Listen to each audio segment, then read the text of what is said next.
Ассалаумағалейкум достар. Енді бұл ақпарат біз бір апта бұрын білдік қой, бірақ айтпаңыздаршы деп жүрді. Ол жақтың агенті Фабрицио Романо бірақ шығарады, содан кейін барып жариялайық деді, бірақ кешелі бір ақпарат таратып кетіпті. Демек солай болу керек те болған шығар.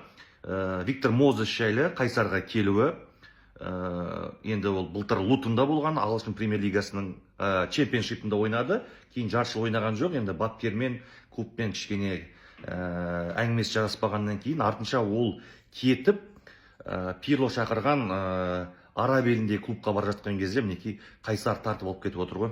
24-те келеді, Қызылордаға келеді, күтіңіздер, Қызылордаға келеді, 24-те келісімшартқа отырады. Мозесті оқу-жаттығу жиындарында Түркияда Қайсармен ойнаған, әлде бабында бір бас, екі бас жоғар деп жатыр.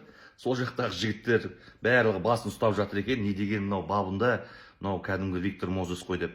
Сондықтан Қайсардың сапына мінекей Челсидің аңыз емес қой, Челсидің атақты ойыншысы, мен жанкүйерлік ететін атақты ойыншысы Қайсарға келіп отыр. Сондықтан қызылордалықтар Виктор Мозес құтты болсын дегім келеді.